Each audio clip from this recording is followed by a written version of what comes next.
Assalamu alaikum. Welcome to App6 online support program. This is Fazila Rahman from APS South and this video is for grade 7. Week 9. Textbook English Ahead Student Book 2 and English Ahead Workbook 2. Pages of student books 18, 50 and 58 to 59 and pages of workbook 8 and 32. Here are the pictures of student book and workbook both.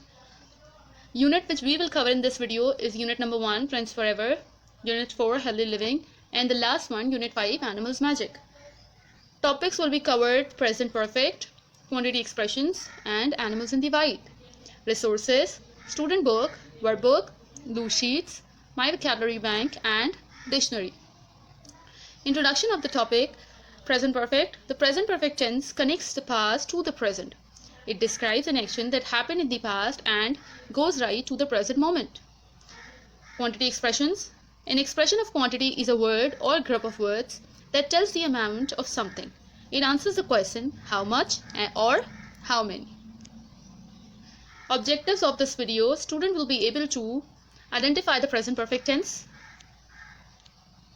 when and where to use it, identify the quantity expressions, countable and uncountable nouns, talk about animals in the wild. Can you guess by the picture that which unit will be started now?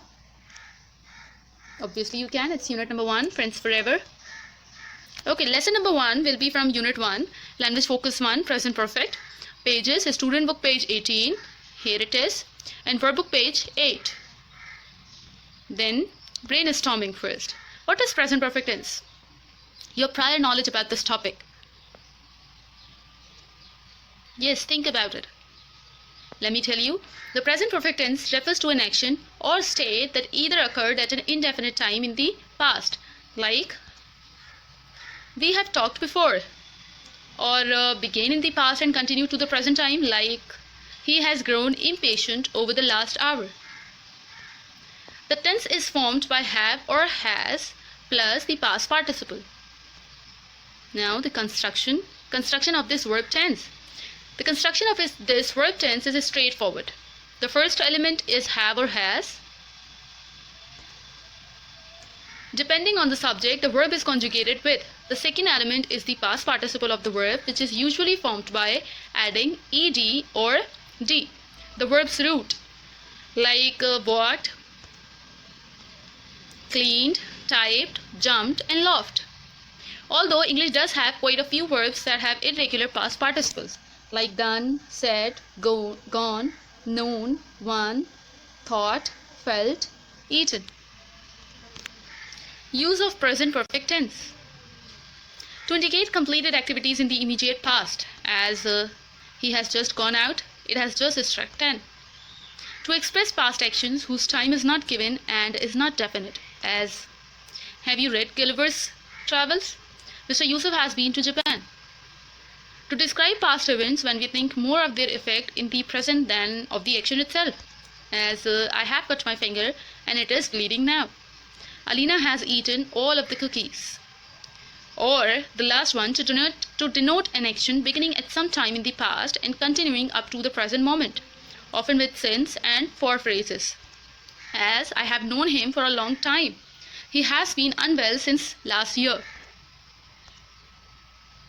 I hope the concept is clear now, but to further clear the concept, watch the following video tutorial. Here is the link.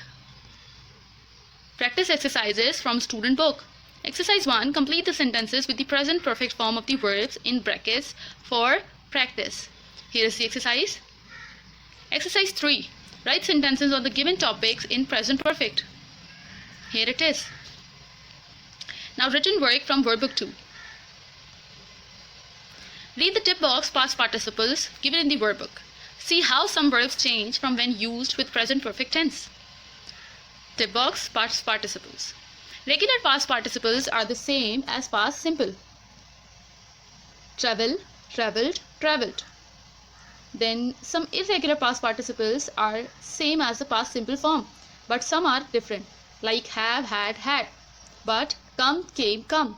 Go, went, gone. See, saw, seen, or many other.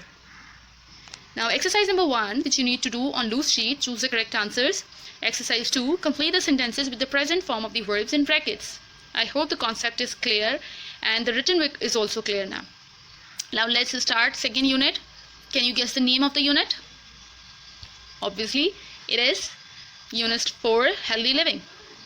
Lesson number 2 and 3 will be covered from this unit, that is Language Focus 1, Quantity Expressions, pages, Student Book, page 50 and Verb Book, page 32. Brainstorming. What is quantity expressions? Do you know something about it? Or can you guess? Okay, let me tell you something. Expressions of quantity tell us how many or how much of something there is. Compare these two sentences. We get a little rain in the spring, or many people live in London. A little and many are counted in quantity expressions. Furthermore explanations.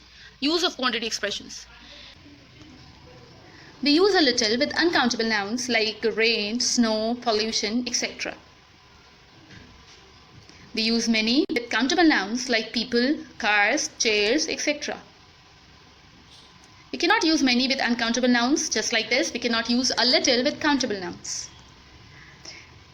Countable and uncountable nouns.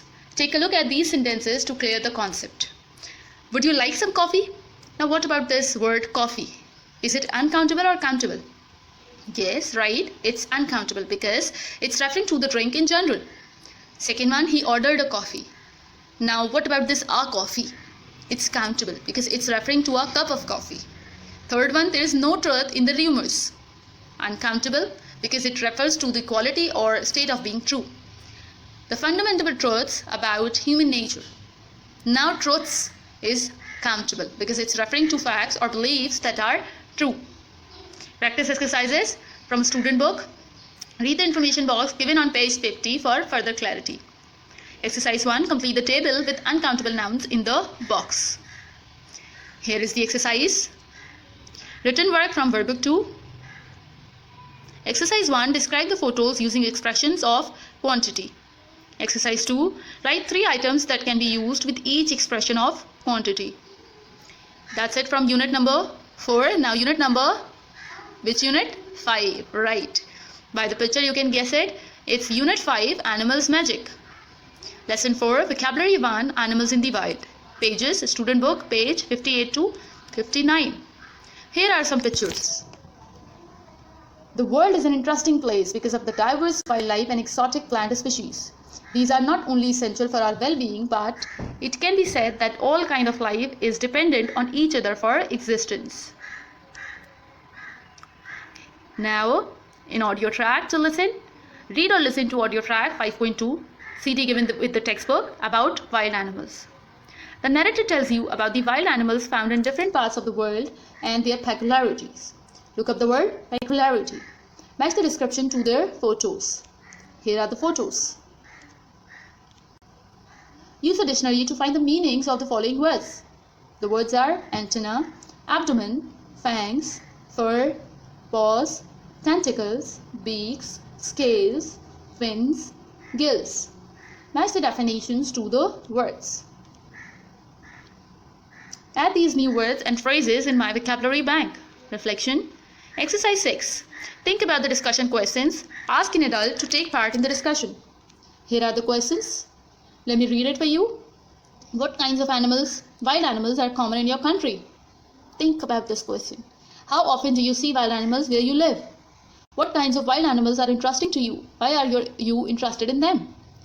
What do you think humans can do to protect animals in the wild? No written work. Sum up.